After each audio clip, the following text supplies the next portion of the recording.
Boa tarde, senador. Senador, com o que o ex-ministro Pazuello falou hoje e os outros ex-ministros, o que já é possível concluir? Já é possível concluir alguma coisa? Ok. Bom, a fala, o depoimento do ex-ministro Pazuello começou desmontando a primeira narrativa da oposição, que vendeu a semana toda que o ex-ministro viria à CPI e ficaria em silêncio. A primeira farsa caiu. Depois fizeram uma sequência de perguntas e o ministro respondeu a todas. Não esquivou de nenhum questionamento.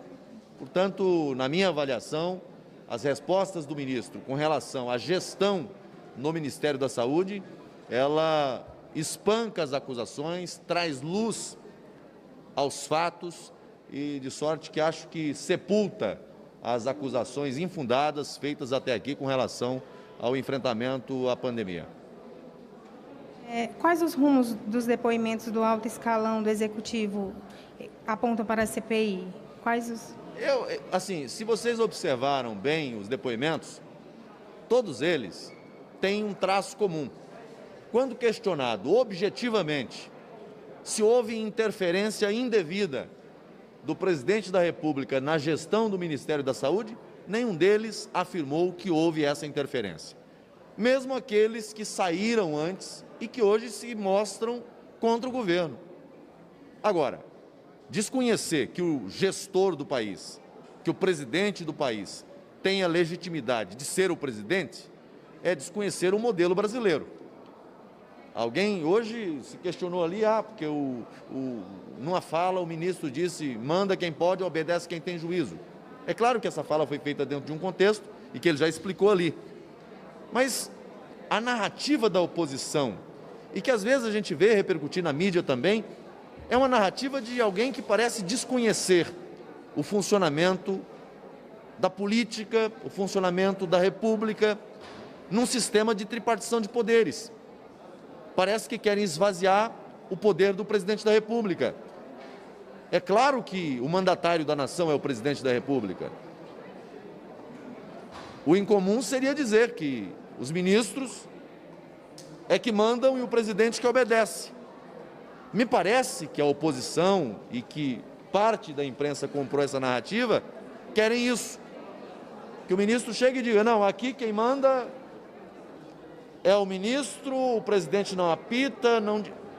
A diretriz do governo é a diretriz daquele que foi eleito, que passou pela urna. A legitimidade está com quem teve voto. Agora, muito diferente disso é você ter uma interferência indevida no âmbito do Ministério da Saúde. Não tentam imputar isso ao presidente o tempo todo. Por quê? Porque o relator e a oposição já têm uma sentença debaixo do braço desde o início dessa CPI. Querem apenas confirmar a sua narrativa e não conseguem. Até agora não encontraram provas, evidências. Se quiserem, terão que fabricar, porque nenhum ex-ministro e nem o atual ministro confirmaram a narrativa que a oposição tenta vender à sociedade. Obrigada, senador.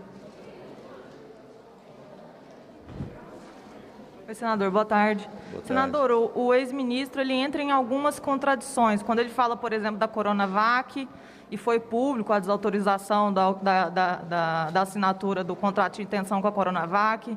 Quando ele fala também sobre o aplicativo, dizendo que é protótipo, sendo que também foi público o lançamento, ele inclusive estava lá em Manaus durante o lançamento. Esse tipo de contradição atrapalha o governo, atrapalha a narrativa do governo? Ele falou algo ali que não sei se vocês observaram, né? Uma coisa é, às vezes, a posição pública, o Twitter, algumas manifestações políticas, né, do presidente da República, o que ele pensa em relação, por exemplo, à questão de medicamentos. Outra coisa é a gestão do Ministério da Saúde. A questão é, olha para os fatos, olha para os acontecimentos. A Coronavac foi contratada e comprada? Foi. Está sendo distribuída aos brasileiros? Está. Qual o fato diferente disso a oposição tem para apresentar na CPI? A Pfizer, estão repetindo uma narrativa falsa, mentirosa, para tentar fazer virar verdade e não vão conseguir, de que não houve negociação. A negociação com a Pfizer começou em maio do ano passado. Reuniões primeiro para tratar do produto, do novo imunizante. Depois, em relação ao contrato, tratativas para modificar aqui, acolá, mexer. Por quê? Porque a proposta que veio embalada de uma maneira que o Brasil não podia aceitar. É natural que o Ministério da Saúde discuta, é natural que o Ministério da Saúde argumente. Aí vai dizer, não, mas não teve resposta. A resposta primeira foi dada à Pfizer quando o Ministério assinou o termo de confidencialidade. E isso aconteceu ainda no mês de julho. Mas a narrativa diz que não tem negociação. A narrativa diz que não tem tratativas. Bom, quem quer acreditar numa fantasia, não olha para o processo. Quem olha para o processo, encontra as respostas que precisa e passa a verdade para a população. A própria Pfizer, quando questionada, o representante da Pfizer, quando questionado, disse, olha, as tratativas aconteceram. Agora, no primeiro momento, determinou-se a assinatura do contrato? Não, e não podia. E seria irresponsável se determinasse. Um imunizante que coloca o governo brasileiro na parede para dizer, olha, você vai comprar e a responsabilidade por qualquer efeito colateral é sua. Como é que você não vai discutir esses termos? Que quer como garantia da aquisição, em relação à questão do pagamento, patrimônio do Brasil que está lá no exterior. Como é que você vai fazer isso sem autorização do Congresso Nacional? Tribunal para dirimir eventuais questões de litígio, um tribunal internacional. Como é que o parlamento não vai ter que se manifestar? Então, assim, a narrativa da oposição é no sentido de dizer, não houve negociação, em dezembro já deveria ter vacina no braço dos brasileiros da Pfizer.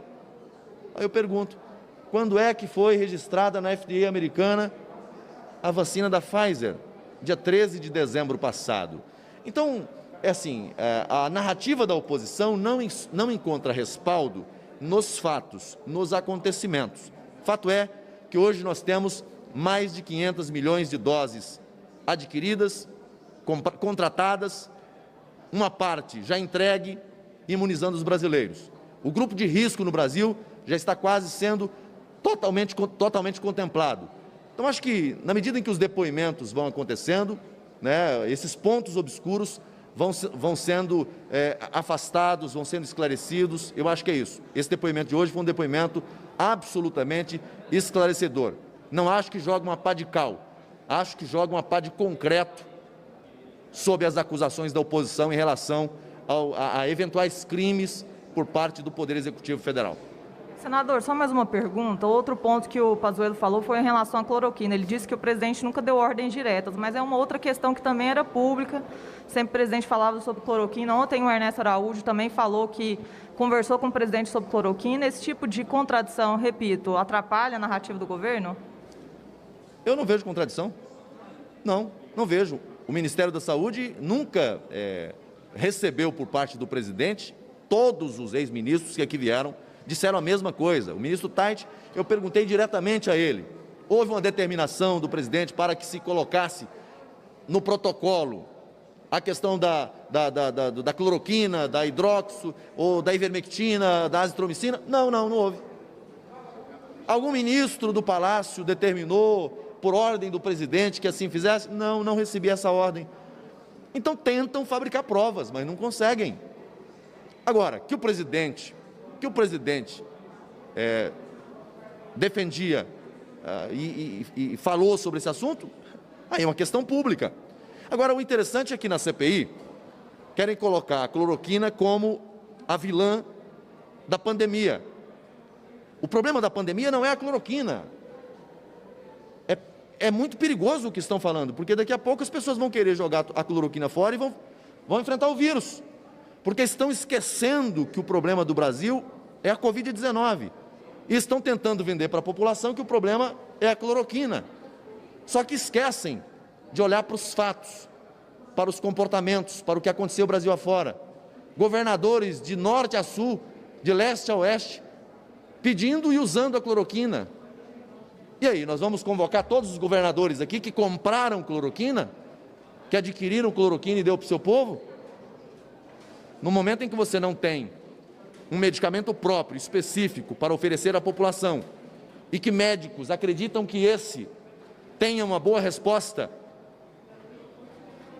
nessa guerra a gente luta com as armas que tem. Eu não sou defensor de medicamento A ou B, nunca fiz essa defesa. Agora, eu sou um defensor da liberdade, da autonomia do médico em receitar medicamentos para o paciente. Alguém mais? Obrigado, gente.